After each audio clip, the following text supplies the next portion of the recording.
주디스 버틀러가 한국을 처음으로 방문한다고 합니다. 굉장히 의미가 있는 일입니다. 주디스 버틀러는 아마 많은 분들이 알고 계시겠습니다만 젠더 이론의 창시자, 퀴어 이론의 정립자라고 평가되고 있죠. 젠더 이론, 퀴어 이론. UC 버클리 대학 교수인데 유대계 천재로 알려져 있죠.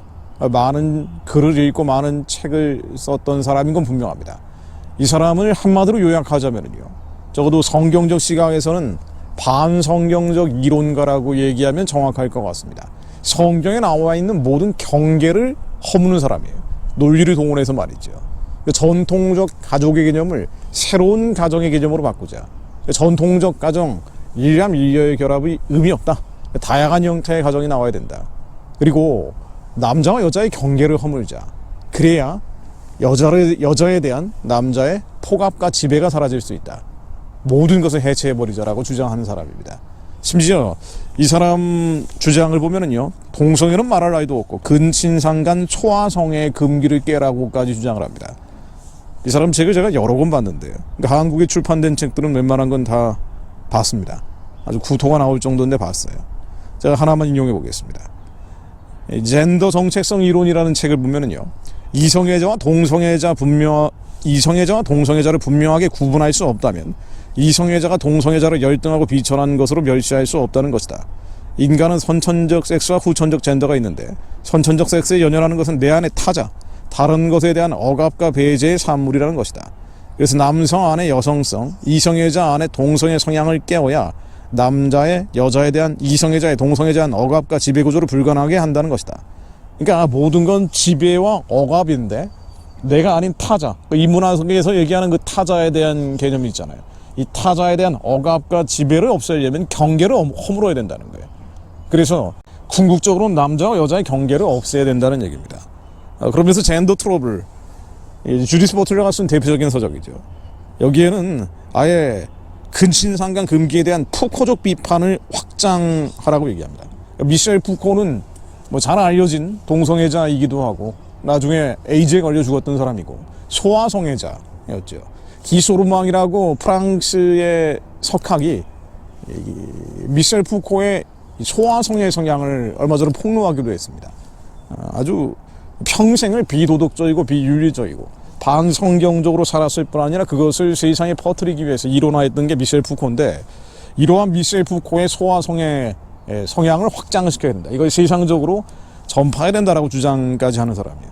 그러다 보니까 주디스 버틀러는요, 동성애 차별금지법을 인정하고 있는 나라에서조차도 좀 심하다라고 평가받는 사람인데 이런 사람을 한국에 데려오겠다는 거예요. 그러니까 어디가 데려오는 거 아니에요? 제가 사실은 이 부분이 제일 의미 있는 포인트인데요. 경희대학교에서 주최하는 국제 비평이론 학술대회에 방한한다고 합니다. 이 주최한 단체들을 보면 경희대 비교문화연구소, 경희대 미래문명원, 그리고 특이한 게 경희대 공자학원이 주최해요.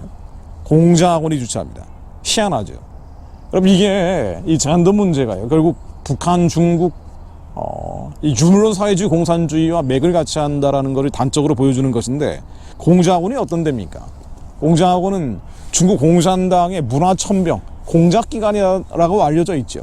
한국 내에 있는 비밀 경찰서와 함께 많은 정보들을 채집해가고 친중 세력들을 만들어가는 공작기관입니다.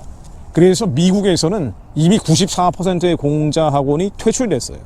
그런데 한국은 여전히 세계에서 가장 많은 공자학원들이 있습니다. 근데 중국 공산당의 천병 역할을 하는 것에서 머무는 게 아니라 젠더 이론을 한국에 퍼뜨리는 역할을 하고 있는 거예요. 그러니까 온갖 나쁜 것들은 다 연대하고 연합한다는 것을 보여주는 겁니다. 마지막 때는요, 악이 연대하는 거예요. 하나님이 대적하는 세력들은 그들 스스로 나중에 치고받고 싸우는 일이 오겠지만은 결국 반대편이 망할 때까지는 연대하고 연합하는 겁니다. 공자학원이 주최해서 젠더 이론, 퀴어 이론의 주창자인 주디스 버틀러를 초청한다는 겁니다. 그런데 한국이 공자학원 세계에서 가장 많죠. 39개가 있습니다. 이 공자학원에 대해서 우리가 어떻게 못해요. 왜냐하면 중국과 워낙 밀접하게 연결되어 있기 때문에. 일단 중국 공산당이 한국에 물건 안 사주겠다, 그러니까 한류 퇴출시키겠다 그러면은 우리로서는 꼼짝없이 당하게 돼 있거든요. 자, 그러다 보니까 공자학원이 이런 식으로 비밀경찰서 문제도 계속 나왔습니다만은 한국에 대해서 이런 악한 행동들을 하고 있음에도 불구하고 사악한 짓거리들을 벌이고 있음에도 불구하고 어떻게 해보지를 못하는 거예요. 그런데 급기야 젠더 이론과 퀴어 이론과 한국으로 처음으로 초청하는 주체가 바로 공자학원이 되어 있는 겁니다. 그러니까 중국은요 전통적으로 이 공산당이라는 게 중국인들의 악성을 악한 기질들을 체계화시켜 놨지만 중국인들은 한국인들하고 다릅니다. 그래서 타고나게 그 문화적인 유습, 인습들이 다르다는 걸 인정할 필요가 있어요. 중국에는 모략이라는 개념이 있죠. 신천지에도 모략이라고 얘기합니다만은 이 음흉한 것이 기록이 드립니다. 그들의 음흉한 전략을 매우 정당화하고 있어요. 모략이라는 거는 속여서라도 이익을 관철시키겠다는 거예요. 특히나 나라 민족 같은 거대 담론이 들어가면은요 타인을 속이는 것에 대해서 꺼리낌이 없단 말이에요. 그러니까 우리도 한국인들도 저주가 있잖아요. 하나님이 아닌 다른 것들을 섬기면서 우상을 섬기면서 대대로 이어오는 그 저주가 있는데 이걸 끊어야죠. 이 한이라든가 쓴뿌리 민족적으로 박혀있는 반일 감정 이런 것들 말이에요. 미움 증오의 복합적 정서들 항상 당해왔기 때문에 어떤 노예의식이라든가 이게 저주로 남아있는데 중국인들은요 타인을 속이고 포갑하고 억압하는 지배적인 지배하려는 그 속성들 결국 죽이고 속이고 도둑질하는 이 사단적 마음이에요. 이거를 정당화해 놓은 거예요. 이론적으로 체계화해 놓은 겁니다. 이게 대표적인 게 36개고요. 표리부동이라든가 소리장도라든가 웃으면서 칼을 뽑는다. 이게 중국에서 너무나 정당화되어 있는 거예요. 이게 모략이라고 얘기합니다. 그러니까 모략이 없는 자, 그러니까 성경에 나오는 진약과 다른 겁니다. 이 모략이라는 것은 속이는 거예요. 남을 속여서 뺏어내는 겁니다. 이익을 관철시키는 것이 문화적으로 정당화되어 있어요. 그리고 이걸 수많은 중국의 이론가들이 5,000년 넘게 체계화해 놓은 겁니다. 그러다 보니 후훅학이라는 것까지 나와 있죠. 얼굴을 두껍게 하고 마음을 캄캄하게 해서 남을 속여서 이익을 관철한다. 그리고 난세에는 이 후훅학을 통해서 후훅학이 정통한 사람들이 나라를 구한다고까지 돼 있어요. 그러니 공자학원이라든가 비밀경찰이라든가 중국인들 입장에서는요 너무나 정당한 것이라고 보는 거예요. 특히나 중국 공산당은 이 모든 인간의 가장 선한 속성들까지 부정해버렸기 때문에 그러니까 대한민국의 자유민주주의를 무너뜨리는 게 목표예요. 얘네들은. 그래서 자유민주주의를 무너뜨리기 위해서는 어떤 방법이든 다 쓰는 겁니다. 결국 교회를 무너뜨리겠다는 거죠. 복음이 확장되지 못하도록 교회를 해체하겠다는 거예요. 여기에서는 힘을 합치는 겁니다. 그러므로 우리가 분명하게 인식을 할 필요가 있어요. 지금 어떤 일이 벌어지고 있는지 이 시대를 통찰할 필요가 있습니다. 그리고 기도해야죠. 분별해서 기도해야 됩니다. 뭐가 뭔지 모르는데 어떻게 행동을 할 수 있겠습니까? 분별하여 기도하고 말씀으로 선포하고 우리 지식인들이 지도자들이 목사님들이 이걸 공식적인 자리에서 얘기해야 됩니다. 이건 잘못됐다.